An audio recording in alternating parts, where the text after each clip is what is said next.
ہاں، اس نئے اور کافی دلچسپ گہرے جائزے میں خوش آمدید۔ آج کا جو ہمارا موضوع ہے وہ ایک بہت ہی منفرد نوعیت کا ہے۔ جی بالکل، اور منفرد اس لحاظ سے بھی کہ ہمارے پاس جو بنیادی مواد ہے وہ طوالت میں تو محض چند الفاظ پر مشتمل ایک مختصر سا نوٹ ہے، لیکن اگر اس کے مفہوم اور فلسفیانہ گہرائی کی بات کی جائے نا، تو یہ اپنے اندر خیالات کی ایک پوری کائنات سمیٹے ہوئے ہیں۔ ایسا ہی ہے۔ تو آج کے اس جائزے کا بنیادی مقصد یہی کھوج لگانا ہے کہ کس طرح صرف چند الفاظ کے اندر حق یعنی سچائی، رہنمائی اور عدل کا ایک مکمل اور جامع نظام بیان کر دیا گیا ہے۔ اور آج ہم دراصل قرآن مجید کی سورۃ الاعراف، جو کہ 7ویں سورت ہے، اس کی آیت نمبر 159 کا تفصیلی جائزہ لے رہے ہیں۔ جی ہاں، لیکن اس سے پہلے کہ ہم اصل آیت کی طرف بڑھیں، ہمارے سامنے موجود اس نوٹ کا آغاز دو روایتی اور نہایت مقدس کلمات سے ہوتا ہے۔ اچھا، ان کلمات کی بات کر رہی ہیں آپ؟ جی، یعنی اعوذ باللہ من الشیطان الرجیم اور اس کے بعد بسم اللہ الرحمن الرحیم۔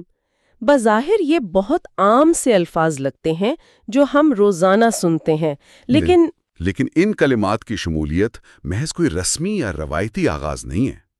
جب بھی کسی گہری، فکری اور حق پر مبنی بات کا آغاز ان کلمات سے کیا جاتا ہے تو یہ دراصل پوری گفتگو میں خاص قسم کی سنجیدگی شامل کر دیتے ہیں۔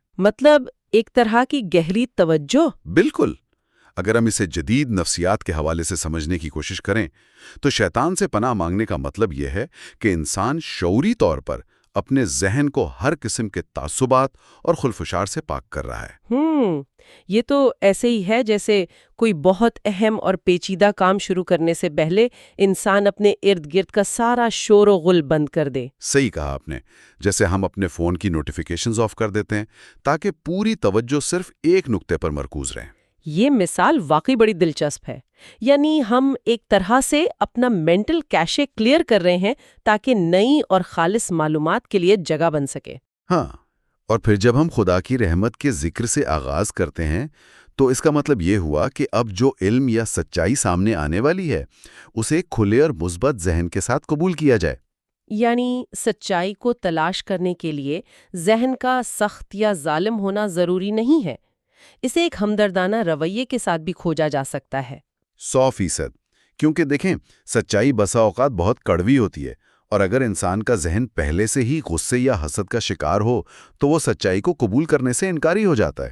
تو ہم کہہ سکتے ہیں کہ یہ کلمات ایک طرح کا فکری اور جذباتی ریسیٹ بٹن ہے۔ بالکل، یہ شعور کا دروازہ کھول دیتے ہیں۔ چلیے اس بات کو تفصیل سے سمجھتے ہیں۔ جب ذہن پوری طرح سے تیار ہو جائے تو پھر وہ اصل پیغام سامنے آتا ہے۔ جی، ہمارے سامنے جو آیت ہے اس کے الفاظ کچھ یوں ہیں: وَمِن قَوْمِ مُوسَىٰ أُمَّةٌ يَهْدُونَ بِالْحَقِّ وَبِهِ يَعْدِلُونَ۔ ہم اس پوری گفتگو کو 3 بنیادی حصوں میں تقسیم کر سکتے ہیں۔ پہلا حصہ ایک مخصوص گروہ کی پہچان کے بارے میں ہے، دوسرا سچائی کی بنیاد پر رہنمائی کی وضاحت کرتا ہے، اور تیسرا حصہ اسی سچائی کی مدد سے انصاف کے قیام کو بیان کرتا ہے۔ اگر ہم اس کے پہلے حصے پر غور کریں تو یہ الفاظ میری پوری توجہ کھینچ لیتے ہیں۔ من قوم موسیٰ امہ، یعنی قوم موسیٰ میں سے ایک گروہ۔ یہ بات بہت غور طلب ہے کہ یہاں پوری قوم کی بات نہیں ہو رہی، بلکہ ایک قوم کے اندر موجود ایک جماعت کا ذکر ہو رہا ہے۔ یہاں جو بات سب سے زیادہ حیران کن ہے وہ یہ ہے کہ یہ الفاظ تفریق اور تخصیص کا ایک بہت بڑا اور بنیادی اصول بیان کر رہے ہیں۔ وہ کیسے؟ دیکھیے، انسانی نفسیات کا ایک بہت پرانا مسئلہ رہا ہے کہ ہم عموماً پوری کی پوری قوم یا کسی بھی بڑے مجمع کو ایک ہی خانے میں رکھ کر دیکھنے کے عادی ہوتے ہیں۔ ہاں، ہم بہت جلد چیزوں کو ایک ہی لاٹھی سے ہانکنے لگتے ہیں۔ بالکل، لیکن یہ مختصر سے الفاظ پوری قوم پر ایک ہی حکم نہیں لگاتے۔ یہ واضح کرتے ہیں کہ ایک بہت بڑی قوم کے اندر، جس میں شاید بہت سی خامیاں موجود ہوں، ایک مخصوص ایسا گروہ بھی موجود ہے جو حق پر قائم ہے۔ مطلب لفظ امتن کا استعمال یہاں محض ایک بے ترتیب ہجوم کے لیے نہیں ہوا؟ نہیں، بالکل نہیں۔ یہ ایک ایسے منظم گروہ کے لیے استعمال ہوا ہے جس کا ایک واضح مقصد اور نظریہ ہے۔ انسان کی یہ فطرت واقعی بڑی عجیب ہے۔ ہم عموماً دماغ کم استعمال کرنا چاہتے ہیں نا، مثال کے طور پر اگر ہم سڑک پر جا رہے ہوں اور کسی ایک شخص نے ٹریفک سگنل توڑ دیا ہو تو ہم فوراً کہہ دیتے ہیں کہ اس شہر کے سارے لوگ ہی جاہل ہیں۔ ہاں، یہ دراصل ہماری ذہنی سستی ہے۔ ہم آج کے اس دور میں بھی یہی دیکھتے ہیں، کسی ایک طبقے کے چند لوگ کوئی غلطی کرتے ہیں اور ہم پورے کے پورے گروہ پر کینسل کلچر کا اطلاق کر دیتے ہیں۔ یہ ایک بہترین مثال ہے۔ ہم ذہنی توانائی بچانے کے لیے شارٹ کٹس ڈھونڈتے ہیں اور یہ شارٹ کٹس ہمیں تعصب کی طرف لے جاتے ہیں۔ بالکل۔ جب ہم کہتے ہیں کہ فلاں گروہ کے تو سارے لوگ ہی خراب ہیں، تو ہم دراصل ان چند لوگوں کے ساتھ ناانصافی کر رہے ہوتے ہیں جو اس اندھیرے میں بھی سچائی کا چراغ جلا کر بیٹھے ہیں۔ تو یہ متن ہمیں سکھا رہا ہے کہ کسی بھی بڑے گروہ کو یکساں سمجھنے کے بجائے اس کے اندر موجود حق پر مبنی عناصر کو پہچاننا کتنا ضروری ہے۔ جی، ایک بڑے گروہ کے اندر اس چھوٹی سی حق پرست امتن کو تلاش کرنے کے لیے ایک خاص قسم کی بصیرت درکار ہوتی ہے۔ یہ ہمیں بتاتا ہے کہ حق پر کھڑے ہونے کے لیے یہ ضروری نہیں کہ پوری کی پوری اکثریت آپ کے ساتھ ہو۔ لیکن کیا یہ تھوڑا غیر حقیقت پسندانہ نہیں لگتا؟ میرا مطلب ہے، اگر ایک جہاز ڈوب رہا ہو یا کسی قوم کی بھاری اکثریت غلط راستے پر چل نکلی ہو، تو کیا واقعی اس بات سے کوئی فرق پڑتا ہے کہ اس میں چند لوگوں کا ایک چھوٹا سا گروہ سچائی پر قائم ہے؟ یہ سوال بہت اہم ہے، اور بظاہر ایسا ہی لگتا ہے کہ چند لوگوں کی کیا اہمیت ہوگی؟ ہاں نا، کیا ان کی آواز اس بڑے شور میں دب نہیں جائے گی؟ لیکن تاریخ اور انسانی سماج کا ارتقاء ہمیں بتاتا ہے کہ معاشرہ ہمیشہ اقلیتوں کے نظریات سے ہی تبدیل ہوتے ہیں۔ جب اکثریت کسی اندھے بہاؤ میں بہہ رہی ہوتی ہے تو وہ چھوٹا سا گروہ دراصل ایک لنگر کا کام کرتا ہے۔ ایک لنگر کا کام؟ جی، ان کا کام فوراً پوری دنیا کو بدلنا نہیں ہوتا، بلکہ ان کا پہلا اور بنیادی کام اس سچائی کو زندہ رکھنا ہوتا ہے، تاکہ جب اکثریت کو اپنی غلطی کا احساس ہو تو ان کے پاس واپس لوٹنے کے لیے کوئی نشان راہ موجود ہو۔ یہ بات واقعی سوچنے پر مجبور کر دیتی ہے۔ یعنی اگر سب لوگ غلط کر رہے ہیں تب بھی غلط غلط ہی رہتا ہے، اور اگر سچ بولنے والا صرف ایک انسان ہے تب بھی سچ سچ ہی رہتا ہے۔ بالکل، ان کی طاقت ان کی تعداد میں نہیں ہے، بلکہ ان کے نظریے کی سچائی میں ہے۔ اب اگر ہم اس آیت کے دوسرے پہلو کی طرف چلیں تو وہ الفاظ ہیں یہدون بالحق، یعنی وہ حق کے ساتھ یا سچائی کی بنیاد پر رہنمائی کرتے ہیں۔ مجھے یہ حصہ بہت پراسرار اور دلکش لگتا ہے، کیونکہ یہاں رہنمائی کا براہ راست تعلق حق کے ساتھ جوڑا گیا ہے۔ ایسا ہی ہے۔ مجھے یہ الجھن ہوتی ہے کہ رہنمائی تو کوئی بھی کر سکتا ہے، یہاں سچائی کی شرط کیوں لگائی گئی؟ کیا کوئی شخص بنا سچائی کے رہنمائی نہیں کر سکتا؟ یہ ایک بہت ہی گہرا فلسفیانہ نکتہ ہے۔ دیکھیں، رہنمائی صرف راستہ دکھانے کا نام نہیں ہے۔ دنیا میں رہنمائی تو کوئی بھی کر سکتا ہے۔ آج کے دور میں تو ویسے بھی ہر کوئی رہنمائی کر رہا ہے۔ بالکل، سوشل میڈیا انفلوئنسرز ہیں، الگوریدمز ہیں جو ہماری رہنمائی کر رہے ہیں کہ ہمیں کیا دیکھنا چاہیے اور کیا خریدنا چاہیے۔ ایک شخص جو خود بھٹکا ہوا ہے، وہ بھی کسی نہ کسی راستے کی طرف لوگوں کو لے کر جا ہی رہا ہوتا ہے۔ گمراہی کی بھی ایک طرح کی رہنمائی ہوتی ہے نا؟ مفادات کی بھی رہنمائی ہوتی ہے اور نفرتوں کی بھی، لیکن وہ راستہ جو قطعی سچائی پر مبنی نہ ہو، وہ بالآخر انسان کو تباہی یا کنفیوژن کی طرف ضرور لے جاتا ہے۔ یعنی سچائی وہ کتب نما ہے جس کے بغیر کوئی بھی سفر، چاہے وہ کتنی ہی نیک نیتی سے شروع کیا گیا ہو، انسان کو بھٹکا سکتا ہے۔ جی ہاں۔ اس کی مثال تو بالکل ایسے ہی ہے جیسے کسی شخص کے پاس ایک جی پی ایس ہو اور وہ بہت اعتماد سے آپ کو راستہ بتا رہا ہو، لیکن اس جی پی ایس کا نقشہ ہی بنیادی طور پر 10 سال پرانا اور غلط ہو۔ بالکل درست۔ وہ رہنمائی تو کر رہا ہے، لیکن وہ رہنمائی آپ کو منزل پر نہیں پہنچائے گی، بلکہ کسی بند گلی میں لے جا کر کھڑا کر دے گی۔ اور یہاں بالحقی یعنی حق کے ساتھ اس بات کی ضمانت ہے کہ رہنمائی کا وہ نقشہ بالکل اپ ڈیٹڈ اور درست ہے۔ عربی زبان کی جو نزاکت ہے نا، اس پر غور کریں۔ جی فرمائیں۔ لفظ حق سے پہلے جو حرف با استعمال ہوا ہے اسے بائے اعلیٰ سمجھا جا سکتا ہے۔ اس کا مطلب ہے حق کے ذریعے سے یا حق کو ایک اوزار کے طور پر استعمال کرتے ہوئے۔ وہ حق کو محض ایک منزل نہیں سمجھتے، بلکہ ایک کسوٹی کے طور پر استعمال کرتے ہیں۔ بالکل، جب بھی کوئی نیا مسئلہ آتا ہے، معاشرے میں کوئی نیا ٹرینڈ چل پڑتا ہے، تو وہ آنکھیں بند کر کے ہجوم کے پیچھے نہیں چل پڑتے۔ وہ اپنی ذاتی آرا یا مفادات سے رہنمائی نہیں لیتے۔ ان کا واحد ذریعہ رہنمائی صرف اور صرف سچائی ہوتی ہے، اور جو گروہ اس روشنی کو اپنے ہاتھ میں مضبوطی سے تھام لیتا ہے، پھر وہی دراصل دوسروں کو اندھیرے میں صحیح راستہ دکھانے کا اہل ہوتا ہے۔ لیکن ایک منٹ، آج کے دور میں ایک بہت بڑی بحث یہ بھی تو ہے کہ سچائی یا حق آخر ہے کیا؟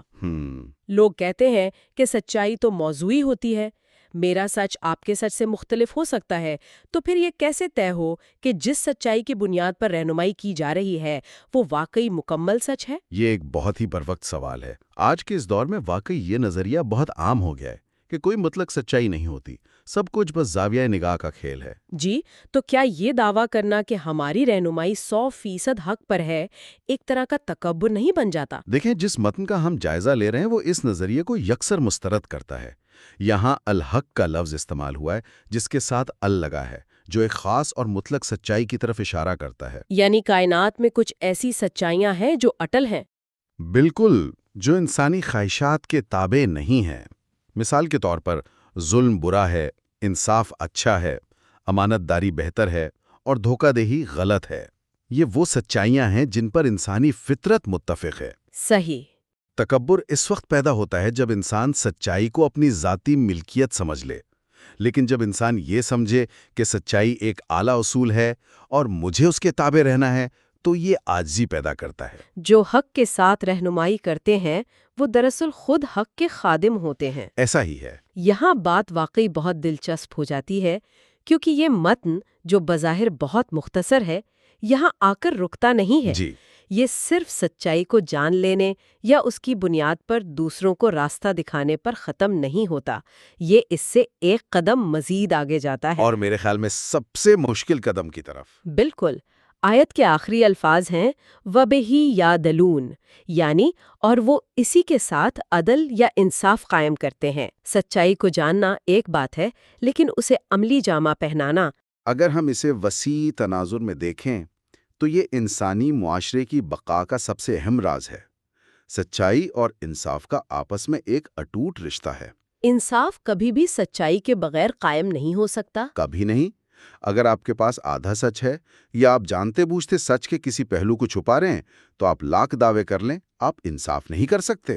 یہ جو لفظ ہے وَبِهِ، یعنی اور اسی کے ساتھ، یہ تو اس بات کی قطعی ضمانت ہے کہ عدل کا واحد پیمانہ صرف وہ سچائی ہے جس کا ذکر پہلے ہوا ہے۔ بالکل، یعنی ان کا عدل ان کی ذاتی پسند ناپسند یا کسی راجنیتک مصلحت پر مبنی نہیں ہوتا۔ یہ تو ایک طرح سے عمل کا وہ حصہ ہے جو علم حاصل کرنے کے فوراً بعد آتا ہے، اور یا کم از کم آنا چاہیے۔ ہم روزمرہ کی زندگی میں کتنی ہی بار دیکھتے ہیں کہ لوگوں کو سچائی کا بخوبی علم ہوتا ہے۔ دفتر کی سیاست ہو، خاندانی جھگڑے ہوں، سب کو پتہ ہوتا ہے کہ حقائق کیا ہیں۔ لیکن جب بات انصاف کرنے کی آتی ہے تو اچھے لوگ پیچھے ہٹ جاتے ہیں۔ بالکل، وہ سوچتے ہیں کہ اگر سچ بول دیا تو تعلقات خراب ہو جائیں گے، ہم مصلحت کی چادر اوڑھ لیتے ہیں۔ لیکن اس آیت میں جس گروہ کا ذکر ہے ان کی خوبی ہی یہ ہے کہ ان کا سچ صرف ڈرائنگ روم کی بحثوں تک محدود نہیں ہے۔ وہ اس سچ کو ایک ہتھیار کے طور پر استعمال کر کے نظام عدل قائم کرتے ہیں۔ آپ نے بالکل درست نشاندہی کی۔ جاننا اور عمل کرنا، یہ دو قطعی الگ الگ دائرے ہیں۔ علم کا حتمی مقصد آخر ہے کیا؟ الماریوں میں کتابیں سجانا؟ نہیں، علم اور سچائی کا حتمی مقصد دنیا میں عدل قائم کرنا ہے۔ جب ہم کہتے ہیں کہ وہ اسی سے عدل کرتے ہیں تو اس کا مطلب ہے حق اور انصاف ایک ہی سکے کے دو رخ ہیں۔ جہاں حق ہوگا وہاں لا محالہ انصاف ہونا چاہیے۔ اور اگر کہیں دعویٰ تو حق کا ہو لیکن زمین پر انصاف نظر نہ آ رہا ہو تو سمجھ لینا چاہیے کہ وہ حق بھی سچائی پر مبنی نہیں ہے۔ انصاف سچائی کا سب سے بڑا امتحان ہے نا؟ ہم اکثر دیکھتے ہیں کہ لوگ انصاف کا ترازو تو اٹھا لیتے ہیں لیکن اس میں سچائی کی بجائے اپنے جذبات رکھ دیتے ہیں۔ مثال کے طور پر اگر کوئی شخص ہمیں پسند نہیں ہے تو ہم اس کے ساتھ ہونے والی زیادتی پر خاموش رہتے ہیں۔ کیا یہ اس وَبِهِ يَعْدِلُونَ کے بالکل الٹ نہیں ہے؟ 100% الٹ ہے۔ جب انسان حق کے ذریعے انصاف کرتا ہے تو پھر یہ نہیں دیکھتا کہ سامنے والا دوست ہے یا دشمن۔ اگر سچائی دشمن کے حق میں ہے تو انصاف یہ ہے کہ دشمن کے حق میں فیصلہ دیا جائے۔ یہ انسان کا سب سے مشکل امتحان ہوتا ہے کیونکہ جذبات یا انتقام انسان کو سچائی دیکھنے سے اندھا کر دیتے ہیں۔ ایک سچا منصف وہی ہے جو آنکھوں پر پٹی باندھ کر صرف حقائق کے وزن کو محسوس کرے۔ ان کا خام مال صرف سچائی ہوتی ہے، اور اس سے جو پروڈکٹ بنتی ہے وہ خالص انصاف ہوتی ہے۔ تو اس سب کا کیا مطلب ہے؟ ایک عام انسان جو آج کے اس تیز رفتار دور میں جی رہا ہے، اس کے لیے اس سب میں کیا عملی پیغام چھپا ہے؟ معلومات حاصل کرنے والوں کے لیے اس میں ایک بہت بڑا سبق ہے۔ آج کے دور کا سب سے بڑا مسئلہ معلومات کی کمی نہیں ہے، بلکہ معلومات کی زیادتی ہے۔ ہم روزانہ ہزاروں خبریں اور تجزیے پڑھتے ہیں، اور اس معلومات کے بوجھ تلے اصل حقائق کہیں دب جاتے ہیں۔ یہ متن ہمیں سکھاتا ہے کہ صرف حقائق کو جان لینا کافی نہیں ہے۔ اگر انسان کے پاس دنیا بھر کا علم ہے، لیکن اگر وہ اس علم کی روشنی میں درست فیصلے نہیں کرتا، تو وہ ساری معلومات بے معنی ہیں۔ بالکل۔ اصل کمال یہ ہے کہ انسان اس سچائی کو تلاش کرے اور پھر اس کی بنیاد پر انصاف کو یقینی بنائے۔ علم محض طاقت نہیں ہے، علم دراصل انصاف کرنے کی ذمہ داری ہے۔ یہ واقعتاً ایک بہت ہی فکر انگیز پہلو ہے۔ ہم نے آج کے اس گہرے جائزے میں دیکھا کہ کس طرح یہ مختصر سی آیت ہمیں ایک انتہائی مربوط سفر طے کرواتی ہے۔ جی۔ یہ سفر شروع ہوتا ہے دنیا کے شور و غل میں سے ایک حق پرست گروہ کی پہچان سے، پھر یہ آگے بڑھتا ہے رہنمائی کی طرف جو قطعی سچائی کے ساتھ جڑی ہو، اور بالآخر اس سفر کا اختتام اس بات پر ہوتا ہے کہ اس سچائی کو عملی دنیا میں انصاف کے قیام کے لیے استعمال کیا جائے۔ چند الفاظ میں علم، عمل اور اخلاقیات کا کتنا خوبصورت توازن پیش کیا گیا ہے۔ اس سے ایک اہم سوال پیدا ہوتا ہے، ایک ایسا سوال جس پر ہر علم حاصل کرنے والے کو غور کرنا چاہیے۔ جی بتائیے۔ اگر عدل کی پوری عمارت کا انحصار صرف اور صرف مکمل سچائی پر ہے، تو کیا کسی بھی ایسے نظام یا فیصلے کو واقعی منصفانہ کہا جا سکتا ہے جو سچائی کے کسی ایک چھوٹے سے حصے کو بھی نظر انداز کر دے؟ کیا ادھورا سچ در حقیقت انصاف کی موت کا سبب بنتا ہے؟ یہ ایک ایسا طاقتور سوال ہے جسے سن کر واقعی ذہن کچھ پل کے لیے رک سا جاتا ہے۔ کیا ادھورا سچ انصاف کی موت کا سبب بنتا ہے؟ یہ ایک ایسا سوال ہے جو ہم ان تمام ذہنوں میں گونجنے کے لیے چھوڑے جا رہے ہیں جو سچائی اور علم کی جستجو میں نکلے ہیں۔ بالکل۔ اس پر غور کرنا بنتا ہے کہ ہم سچائی کے کتنے حصوں کو دلیری سے قبول کرتے ہیں اور کتنے حصوں پر مصلحت کی چادر ڈال دیتے ہیں۔ یہ تھا آج کا ہمارا گہرا جائزہ۔ علم کی جستجو کا یہ خوبصورت سفر ہمیشہ جاری رہتا ہے، اور ہم آئندہ بھی ایسے ہی فکری موضوعات کی گہرائیوں کا کھوج لگاتے رہیں گے۔